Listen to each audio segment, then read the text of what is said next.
Sebelum menonton, jangan lupa like, subscribe, dan tekan tombol lonceng. Selamat menyaksikan. Seluruh finalis Koko Cici Indonesia 2024 menampilkan bakat masing-masing dalam talent show di Pancoran Peak, Jakarta Utara. Talent show ini merupakan rangkaian kegiatan pemilihan Koko Cici Indonesia 2024. Sebanyak 32 finalis dari 10 provinsi tampak bersemangat menunjukkan bakat di hadapan para juri dan para penonton yang hadir. Ketua Umum Ikatan Koko Cici Indonesia Ellen Theodora menjelaskan, Ikatan Koko Cici Indonesia 2024 memiliki 3 tugas utama penting, yakni sebagai Duta Budaya Tionghoa, Duta Pariwisata, dan juga Duta Sosial. Koko Cici Indonesia memiliki penilaian kepada para finalis yang terdiri dari 3B dan 1T, yaitu Behavior, Brain, Beauty, dan Talent. Ellen menjelaskan pihaknya ingin para finalis mempresentasikan diri sebagai seorang duta, baik dari public speaking maupun talenta, sehingga para finalis bisa menunjukkan potensi yang ada di diri masing-masing. Pada sesi talent show, para finalis diberikan tantangan di mana mereka harus menampilkan bakat dalam durasi maksimal 3 menit. Ellen berharap para finalis Koko Cici Indonesia 2024 bisa memberikan penampilan yang terbaik. Oke, jadi seperti kita ketahui bahwa Ikatan Koko Cici Indonesia itu memiliki 3 tugas utama penting sebagai Duta Budaya Tionghoa, Duta Pariwisata, dan juga Duta Sosial. Di mana penilaian kami pun juga terdiri dari 3B dan juga 1T, yaitu Behavior, Brain, Beauty, dan juga Talent. Oleh karena itu, salah satu aspek terpenting untuk penilaian dari Koko Cici Indonesia di sini adalah talent.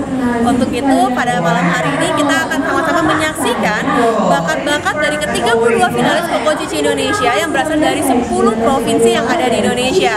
Dan nantinya mereka akan merebutkan satu atribut khusus, yaitu sebagai Koko Cici Indonesia berbakat. Dan nantinya itu juga akan menjadi pertimbangan dan juga akumulasi siapa yang kira-kira akan menjadi Koko Cici Indonesia 2024. Ada 32 finalis dari 10 provinsi yang ikut pada tahun ini, yaitu dari Sumatera Selatan, dari Riau, Lampung, Jakarta, Jawa Barat, Banten, Jawa Timur, Nusa Tenggara Timur, Sulawesi Tengah, dan juga Sulawesi Selatan. Oke, kalau untuk penilaian dari talent show itu sendiri, yang pertama kita mau melihat sebagai seorang duta, bagaimana cara mereka bisa merepresentasikan dirinya sendiri, khususnya sebagai seorang duta, baik dari public speakingnya, bagaimana cara mereka mengembangkan talentanya, dan juga bisa menunjukkan potensi-potensi yang ada di diri mereka sendiri. Misalnya, kalau mereka memang menampilkan seperti menyanyi, bagaimana cara mereka bisa mengembangkan talenta penyanyi mereka, salah satunya dengan pemilihan lagu, kemudian juga dengan penguasaan panggungnya, bagaimana cara mereka bisa beratraksi dengan audiens yang hadir pada acara malam hari ini.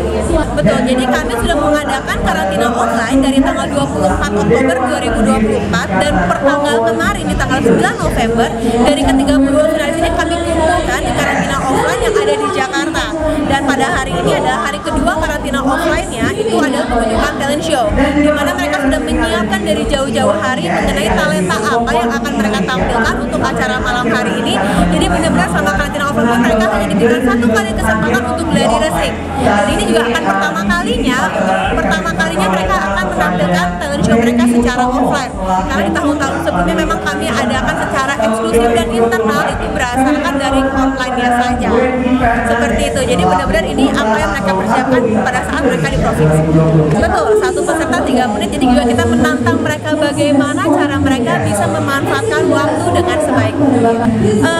Ada bagian menyanyinya, ada menari juga, dan tentunya juga mereka memasukkan unsur-unsur budaya, dan juga ada juga kayak seperti Tionghoa juga, lagunya Mandarin, ataupun juga aktivitas seperti ada Wing Chun, ada Wushu, dan ada juga yang taking juga, ada juga yang menunjukkan public speakingnya.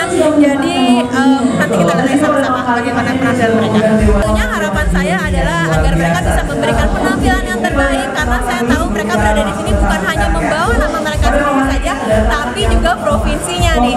Dan di sini sekali lagi kompetisi ini adalah kompetisi yang sehat, karena kami di sini ingin menyatukan Koko Cici yang ada di provinsi-provinsi yang lain untuk bisa bersatu sama-sama kita pegang dan juga kita promosikan budaya Tionghoa, pariwisata, dan juga sosial yang ada di Indonesia. Sementara itu, Francisco Safiroslai atau akrab disapa Dikilai, perwakilan dari Provinsi Nusa Tenggara Timur menampilkan tarian Ovalanga yang berasal dari Pulau Rote, Nusa Tenggara Timur, di mana tarian ini biasanya dilakukan untuk menghormati para leluhur. Diki mengatakan butuh waktu 1 bulan untuk mempersiapkan penampilannya di malam talent show. Diki mengaku siap dan yakin merebut kursi untuk bisa menjadi Koko Cici Indonesia 2024. Tadi saya menampilkan tarian, salah satu tarian adat dari Nusa Tenggara Timur, yaitu Ovalanga. Nah, Ovalanga ini merupakan tarian adat dari Nusa Tenggara Timur, khususnya Pulau Rote. Nah, Pulau Rote itu ada nama tariannya yaitu Ovalanga. Itu semua tariannya itu untuk menghormati para leluhur, untuk kayak pertunjukan adat gitu. Seperti itu, Ci. Dari saya sendiri, persiapan tariannya itu udah dilakukan 1 bulan sebelum kegiatan, Ci. Kalau dari saya sendiri, kesulitannya itu waktu antara musik sama gerakannya itu saya, Ci. Tapi aman, tadi puji Tuhan bisa berjalan dengan baik. Kalau dari saya, otodidak, belajar lewat YouTube. Tentunya sangat siap karena saya merupakan salah satu utusan dari Nusa Tenggara Timur. Tentunya saya akan membanggakan Koko Cici dari Nusa Tenggara Timur. Adapun finalis Koko Cici Indonesia 2024 lain, yakni Regina Ferin, perwakilan dari Provinsi Jawa Barat, yang menunjukkan kemampuan bernyanyi dengan lagu Mojang Jajaka. Kemudian Regina juga menampilkan tari Bajidor Kahot, dan diakhiri dengan Sword Dance.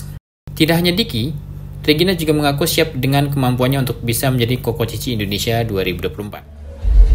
Saya tadi menampilkan nyanyian Mojang Jajaka, yang mana itu adalah lagu khas dari Jawa Barat, khususnya Bandung, dan juga lanjutkan dengan tarian Bajidor Kahot, tarian tradisional, dan juga diakhiri dengan Sword Dance. Saya mempersiapkan saat pemilihan Koko Cici Indonesia, saya sengaja belajar untuk menampilkan talent show, dan saya berusaha dengan yang terbaik. Dari saya sendiri kesulitan sih tidak ada, tapi saya juga berusaha dengan keras. Saya menghafal semua koreografi itu dalam waktu 3 hari. Sama, saya juga otodidak. Cuman saya ada basic wusu selama 2 tahun. Tentunya saya juga sangat siap untuk bisa menjadi Cici Indonesia 2024, dan saya tentunya akan melestarikan dari provinsi saya sendiri, Jawa Barat, dan juga saya akan berdedikasi untuk Indonesia. Seperti diketahui, pemilihan Koko Cici Indonesia 2024 diikuti oleh 32 finalis dari 10 provinsi di Indonesia, yaitu Sumatera Selatan, Riau, Lampung, Jakarta, Jawa Barat, Jawa Timur, NTT, Sulawesi Tengah, Sulawesi Selatan, dan Banten. Pada tahun ini, pemilihan Koko Cici Indonesia bertema Golden Legacy of Koko Cici Indonesia, A Decade of Excellence, yang menggambarkan perjalanan panjang ajang ini dalam memberikan kontribusi bagi pengembangan generasi muda Indonesia, khususnya di kalangan komunitas Tionghoa, dan diharapkan bisa menjadi generasi emas yang dapat berkontribusi terhadap bangsa dan negara. Tim Eljon Media melaporkan.